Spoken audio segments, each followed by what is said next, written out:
ಇಂದು ಪರಿಷತ್ನ 7 ಸ್ಥಾನಗಳಿಗೆ ಚುನಾವಣೆ ನಡೆಯಲಿದೆ.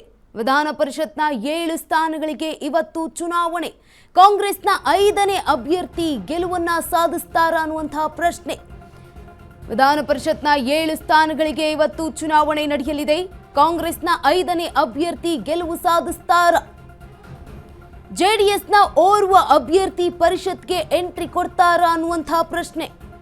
ಕುಮಾರಸ್ವಾಮಿ ಪ್ರತಿಷ್ಠೆಯೋ ಡಿಕೆ ಶಿವಕುಮಾರ್ ಪ್ರತಿಷ್ಠೆಯೋ? ಕಾಂಗ್ರೆಸ್ನಿಂದ 5 ಅಭ್ಯರ್ಥಿಗಳು ಪರಿಷತ್ ಕಣಕ್ಕೆ ಇಳಿದಿರುವಂತದ್ದು. ಬಿಜೆಪಿಯಿಂದ 2, ಜೆಡಿಎಸ್ನ 1 ಈಗ ಅಖಾಡಕ್ಕೆ ಬಂದಿರುವಂತದ್ದು. ಒಬ್ಬ ಅಭ್ಯರ್ಥಿ ಗೆಲುವಿಗೆ ತಲಾ 28 ಮತಗಳು ಬೇಕು. 5ನೇ ಸ್ಥಾನಕ್ಕೆ ಜೆಡಿಎಸ್ ಕಾಂಗ್ರೆಸ್ ನಡುವೆ ಈಗ ಕಾದಾಟ ಏರ್ಪಟ್ಟಿರುವಂತದ್ದು. ವಿಧಾನ ಪರಿಷತ್ನ 7 ಸ್ಥಾನಗಳಿಗೆ ಇವತ್ತು ಚುನಾವಣೆ ನಡೆಯುತ್ತೆ. ಕಾಂಗ್ರೆಸ್ನ 5ನೇ ಅಭ್ಯರ್ಥಿ ಗೆಲುವು ಸಾಧಿಸುತ್ತಾರಾ ಅನ್ನುವಂತಹ ಪ್ರಶ್ನೆ. ಜೆಡಿಎಸ್ನ ಓರ್ವ ಅಭ್ಯರ್ಥಿ ಪರಿಷತ್ಗೆ ಎಂಟ್ರಿ ಕೊಡ್ತಾರಾ ಅನ್ನುವಂಥದ್ದು ಮತ್ತೊಂದು ಪ್ರಶ್ನೆಯಾಗಿದೆ. ಕುಮಾರಸ್ವಾಮಿ ಅವರ ಪ್ರತಿಷ್ಠೆಯೋ ಅಥವಾ ಡಿಕೆ ಶಿವಕುಮಾರ್ ಅವರ ಪ್ರತಿಷ್ಠೆಯೋ? ಕಾಂಗ್ರೆಸ್ನಿಂದ 5 ಅಭ್ಯರ್ಥಿಗಳು ಈಗ ಪರಿಷತ್ ಚುನಾವಣಾ ಕಣಕ್ಕೆ ಇಳಿದಿರುವಂಥದ್ದು.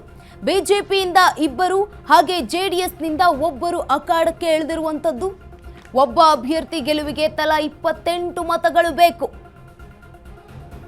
5ನೇ ಸ್ಥಾನಕ್ಕೆ ಜೆಡಿಎಸ್ ಕಾಂಗ್ರೆಸ್ ನಡುವೆ ಕಾದಾಟ ಇದೆ. ವಿಧಾನ ಪರಿಷತ್ನ 7 ಸ್ಥಾನಗಳಿಗೆ ಇವತ್ತು ಚುನಾವಣೆ. ಕಾಂಗ್ರೆಸ್ನ 5ನೇ ಅಭ್ಯರ್ಥಿ ಗೆಲುವು ಸಾಧಿಸುತ್ತಾರಾ ಅನ್ನುವಂತಹ ಪ್ರಶ್ನೆ ಇದೆ. ಜೆಡಿಎಸ್ನ ಓರ್ವ ಅಭ್ಯರ್ಥಿ ಪರಿಷತ್ಗೆ ಎಂಟ್ರಿ ಕೊಡ್ತಾರಾ? ಕುಮಾರಸ್ವಾಮಿಯ ಪ್ರತಿಷ್ಠೆಯೋ ಅಥವಾ ಸಿಎಂ ಡಿಕೆ ಶಿವಕುಮಾರ್ ಅವರ ಪ್ರತಿಷ್ಠೆಯೋ ಅನ್ನುವಂಥದ್ದು. ಕಾಂಗ್ರೆಸ್ನಿಂದ 5 ಅಭ್ಯರ್ಥಿಗಳು ಈಗಾಗಲೇ ಪರಿಷತ್ ಕಣಕ್ಕೆ ಇಳಿದಿರುವಂಥದ್ದು. ಇತ್ತ ಬಿಜೆಪಿಯಿಂದ 2 ಹಾಗೆ ಜೆಡಿಎಸ್ನಿಂದ 1 ಈಗ ಸ್ಪರ್ಧೆಯನ್ನ ಮಾಡ್ತಾ ಇರುವಂಥದ್ದು. ಪರಿಷತ್ ಚುನಾವಣೆಯಲ್ಲಿ ಒಬ್ಬ ಅಭ್ಯರ್ಥಿ ಗೆಲುವಿಗೆ ತಲಾ 28 ಮತಗಳು ಬೇಕಾಗಿರುವಂಥದ್ದು. 5ನೇ ಸ್ಥಾನಕ್ಕೆ ಜೆಡಿಎಸ್ ಹಾಗೆ ಕಾಂಗ್ರೆಸ್ ನಡುವೆ ಜೋರಾಗಿರುವಂಥದ್ದು ಕಾದಾಟ. ವಿಧಾನ ಪರಿಷತ್ನ 7 ಸ್ಥಾನಗಳಿಗೆ ಇವತ್ತು ಚುನಾವಣೆ ನಡೆಯಲಿದೆ. ಕಾಂಗ್ರೆಸ್ನ 5ನೇ ಅಭ್ಯರ್ಥಿ ಗೆಲುವು ಸಾಧಿಸುತ್ತಾರಾ ಅಥವಾ ಜೆಡಿಎಸ್ನ ಓರ್ವ ಅಭ್ಯರ್ಥಿ ಪರಿಷತ್ಗೆ ಎಂಟ್ರಿ ಕೊಡ್ತಾರಾ ಅನ್ನುವಂಥದ್ದು. ಕಾಂಗ್ರೆಸ್ನ ಗೆಲುವಿನ ಲೆಕ್ಕಾಚಾರ ಏನು ಅಂತ ಗಮನಿಸ್ತಾ ಹೋಗೋದಾದ್ರೆ ಪ್ರತಿ ಅಭ್ಯರ್ಥಿಗಳಿಗೆ ತಲಾ 28 ಮತಗಳು ಬೇಕಾಗಿರುವಂಥದ್ದು. 4 ಅಭ್ಯರ್ಥಿಗಳಿಗೆ ತಲಾ 29 ಮತ ಹಾಕಿದ್ರೆ 116 ಮತ ಸಿಗುತ್ತೆ. 5ನೇ ಅಭ್ಯರ್ಥಿಗಳಿಗೆ ಉಳಿದ 19 ಮತಗಳು ಸಿಗುವಂಥದ್ದು. ಜೊತೆಗೆ ಬಾಕಿ ಉಳಿದ 9 ಮತಗಳಿಗೆ ಈಗ ರಣತಂತ್ರವನ್ನ ರೂಪಿಸ್ತಾ ಇದ್ದಾರೆ ಡಿಕೆ ಶಿವಕುಮಾರ್ ಅವರು. ಕಡಿಮೆ ಇರುವಂತಹ 4 ಮತಗಳನ್ನ ಸೆಳೆಯುವ ಪ್ರಯತ್ನವನ್ನ ಮಾಡ್ತಾ ಇದ್ದಾರೆ. 2ನೇ ಪ್ರಾಶಸ್ತ್ಯದ ಮತ ಮೂಲಕ ಗೆಲ್ಲುವ ವಿಶ್ವಾಸವನ್ನ ಅವರು ಇಟ್ಕೊಂಡಿರುವಂಥದ್ದು. ವಿಶ್ವಾಸವನ್ನ ಇದೀಗ ಜೆಡಿಎಸ್ನ ಲೆಕ್ಕಾಚಾರ ಏನು ಅಂತ ಗಮನಿಸ್ತಾ ಹೋಗೋದಾದ್ರೆ ಬಿಜೆಪಿಯ 2 ಅಭ್ಯರ್ಥಿಗಳಿಗೆ 29 ಮತಗಳು ಬೇಕು. ಉಳಿದ 4 ಮತಗಳು ಜೆಡಿಎಸ್ಗೆ ಹಾಕುವಂತೆ ರಣತಂತ್ರವನ್ನ ರೂಪಿಸಿಕೊಂಡಿರುವಂಥದ್ದು. ಜೆಡಿಎಸ್ 18 ಪ್ಲಸ್ ಬಿಜೆಪಿ ಸೇರಿದ್ರೆ 22 ಮತಗಳು ಆಗುತ್ತೆ. ಯತ್ನಾಳ್ ಹಾಗೆ ರೆಡ್ಡಿ ಸೇರಿದ್ರೆ 24 ಮತಗಳು ಅವ್ರಿಗೆ ಸಿಗುತ್ತೆ. ಉಳಿದ 4 ಮತ ಕಾಂಗ್ರೆಸ್ನಿಂದ ಸೆಳೆಯುವಂತಹ ತಂತ್ರ ಈಗ ರೂಪಿಸ್ತಾ ಇರುವಂಥದ್ದು.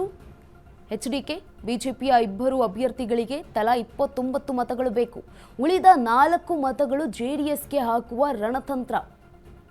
ಜೆಡಿಎಸ್ 18 ಪ್ಲಸ್ ಬಿಜೆಪಿ ಸೇರಿದ್ರೆ 22 ಮತಗಳು ಸಿಗುತ್ತೆ ಆ ಅಭ್ಯರ್ಥಿಗೆ. ಜೊತೆಗೆ ಯತ್ನಾಳ್ ಹಾಗೆ ರೆಡ್ಡಿ ಅವರು ಕೂಡ ಸೇರಿದ್ರೆ 24 ಮತಗಳು ಸಿಗುತ್ತೆ, ಗೆಲ್ಲುವಂತ ಸಾಧ್ಯತೆ. ಉಳಿದ 4 ಮತ ಕಾಂಗ್ರೆಸ್ನಿಂದ ಸೆಳೆಯುವಂತಹ ತಂತ್ರವನ್ನ ರೂಪಿಸ್ತಾ ಇರುವಂಥದ್ದು HD ಕುಮಾರಸ್ವಾಮಿ ಅವರು. ಏನು ತಮ್ಮ ಪಕ್ಷದಿಂದ ಬಿಟ್ಟು ಈಗ ಕಾಂಗ್ರೆಸ್ ಪಕ್ಷಕ್ಕೆ ಹೋಗಿರ್ತಾರಲ್ಲ, ಆ ಒಂದು ಮತಗಳನ್ನು ಸೆಳೆಯುವಂತಹ ತಂತ್ರವನ್ನು ರೂಪಿಸ್ತಾ ಇದ್ದಾರೆ.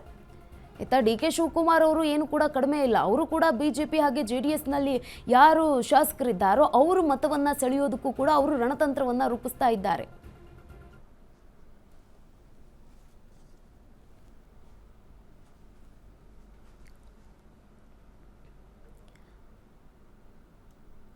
ಈ ಬಗ್ಗೆ ಹೆಚ್ಚಿನ ಮಾಹಿತಿಯನ್ನ ನೀಡಲಿದ್ದಾರೆ ನೇರ ಸಂಪರ್ಕದಲ್ಲಿ ನಮ್ಮ ಪ್ರತಿನಿಧಿ ಜೀವನ್.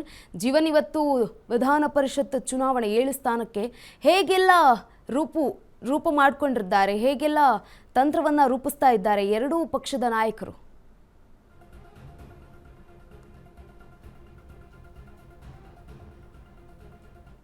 ಏನಿವತ್ತು ವಿಧಾನ ಪರಿಷತ್ ಚುನಾವಣೆ ಇದೆ. ಈ ಒಂದು ಚುನಾವಣೆಯಲ್ಲಿ 7 ಸ್ಥಾನಕ್ಕಾಗಿ ಒಂದು ಚುನಾವಣೆ ನಡೀತಾ ಇದೆ. ಸದ್ಯ 8 ಜನ ಅಭ್ಯರ್ಥಿಗಳು ಕಣಕ್ಕಿಳಿದಿರುವಂಥದ್ದು.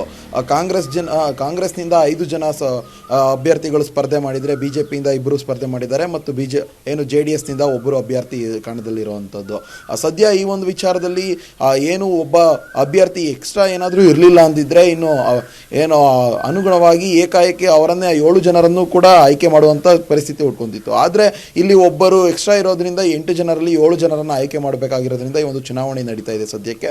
ಈ ಒಂದು ಚುನಾವಣೆಯಲ್ಲಿ ಸದ್ಯ ತಂತ್ರಗಳು ಪ್ರತಿತಂತ್ರಗಳು ಸಾಕಷ್ಟು ಎಣಿತಾ ಇದ್ದಾರೆ. ಯಾಕಂದರೆ 8 ಜನರಲ್ಲಿ ತಲಾ ಒಬ್ಬರಿಗೆ 28 ಮತಗಳು ಬೇಕಾಗಿರೋದು. ಆದರೆ ಇಲ್ಲಿ ಕಾಂಗ್ರೆಸ್ನ ಹತ್ರ ಸದ್ಯ 4 ಮತಗಳಿಗಾಗಿ ಭಾರಿ ಜಟಾಪಟಿ ನಡೀತಾ ಇರುವಂಥದ್ದು. ಯಾಕಂದರೆ 4 ಮತಗಳು ಕಡಿಮೆ ಇದೆ ಕಾಂಗ್ರೆಸ್ನ ಹತ್ರ. 5 ಅಭ್ಯರ್ಥಿಗಳನ್ನು ಗೆಲ್ಸ್ಕೊಬೇಕು ಅಂದರೆ ಈ ಒಂದು 4 ಅಭ್ಯರ್ಥಿಗಳನ್ನು JDSನಿಂದ ಹಾಗೂ BJPಯಿಂದ ಸೆಳೆಯಲು ಸಾಕಷ್ಟು ತಂತ್ರಗಳನ್ನು ಕಾಂಗ್ರೆಸ್ ನಾಯಕರು ಹೆಣ್ದಿರುವಂಥದ್ದು. ಇದ್ರ ಜೊತೆಗೆ JDSನ ಅಭ್ಯರ್ಥಿ ಗೆಲ್ಲಬೇಕು ಅಂದರೂ ಕೂಡ ಇನ್ನೂ 4 ಅಭ್ಯರ್ಥಿ ಅಂದರೆ ಏನು BJPಯಿಂದ ಎಕ್ಸ್ಟ್ರಾ ಅಭ್ಯರ್ಥಿಗಳೇನಿದ್ದಾರೆ ಆ ಒಂದು ಅಭ್ಯರ್ಥಿಗಳ ಏನೊಂದು ಓಟ್ ಇದೆ ಆ ಒಂದು ಓಟನ್ನು ನಮಗೆ ಹಾಕಿ ಅನ್ನೋ ಒಂದು ಮೂಲಕ ಒಂದು ಪತ್ರವನ್ನು ಕೂಡ ನಿನ್ನೆ ಕುಮಾರಸ್ವಾಮಿ ಅವರು ಬರೆದಿರುವಂಥದ್ದು BJP ನಾಯಕರಿಗೆ. ಈ ಒಂದು ಸಂದರ್ಭದಲ್ಲಿ ಅವರ ಓಟ್ ಅಲ್ಲಿ ಶೇರ್ ಆದ್ರೂ ಕೂಡ ಇನ್ನೂ 4 ಓಟ್ಗಳು ಅವರಿಗೆ ಸದ್ಯ ಕಡಿಮೆ ಆಗುವಂಥದ್ದು. ಆ ಒಂದು ಸಂದರ್ಭದಲ್ಲಿ ಈತ ಕಾಂಗ್ರೆಸ್ ಶಾಸಕರನ್ನು ಸೆಳೆಯೋದಕ್ಕೆ ಸಾಕಷ್ಟು ತಂತ್ರಗಳನ್ನು ಮಾಡ್ತಿರುವಂಥದ್ದು ಕುಮಾರಸ್ವಾಮಿ ಅವರು. ಯಾಕಂದರೆ ಅವರ ಅಭ್ಯರ್ಥಿಯನ್ನು ಗೆಲ್ಲಿಸಲೇಬೇಕು ಅನ್ನೋ ಒಂದು ಪಣವನ್ನು ತೊಟ್ಟಿರುವಂಥದ್ದು ಪ್ರತಿಯೊಬ್ಬ ನಾಯಕರು. ಯಾಕೆ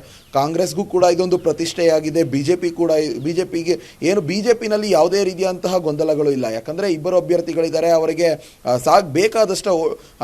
ಅವರಿಗೆ ಬೇಕಾದಷ್ಟು ಓಟುಗಳು ಅವರ ಬಳಿ ಇದೆ. ಆದ್ದರಿಂದ 2 ಅಭ್ಯರ್ಥಿಗಳು ಕೂಡ ಗೆಲ್ಲೋದು ಖಚಿತ BJPಯಲ್ಲಿ.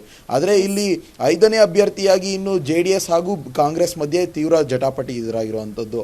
ಈ ಒಂದು ವಿಚಾರದಲ್ಲಿ ಈಗ ಕಾಂಗ್ರೆಸ್ಗೂ 4 ಓಟ್ಗಳ ಕಡಿಮೆ ಇದೆ. ಇನ್ನು JDSಗೂ ಕೂಡ ಈ ಒಂದು ವೋಟ್ ಶೇರಿಂಗ್ ಅಂದರೆ ವೋಟ್ ಕಡಿಮೆ ಆಗುವಂಥ ಒಂದು ಆತಂಕ ಇದೆ. ಈ ಒಂದು ವಿಚಾರದಲ್ಲಿ ಈಗ ಬಿಜೆಪಿ ಜೊತೆಗೆ ಇನ್ನು ಕಾಂಗ್ರೆಸ್ನ ಓಟ್ಗಳನ್ನ ಸೆಳೆಯಕ್ಕೆ ಕುಮಾರಸ್ವಾಮಿ ಅಂದ್ರೆ JDS ನಾಯಕರು ಪ್ಲಾನ್ ಮಾಡಿದ್ರೆ, ಇಲ್ಲಿ ಕಾಂಗ್ರೆಸ್ ನಾಯಕರು ಕೂಡ JDS ಮತಗಳನ್ನೇ ನಮ್ಮೆಡೆಗೆ ಸೆಳ್ಕೊಬೇಕು ಅಂದ್ಬಿಟ್ಟು ಒಂದು ಪ್ಲಾನ್ಗಳನ್ನ ರೂಪಿಸ್ಕೊಂಡಿರುವಂಥದ್ದು.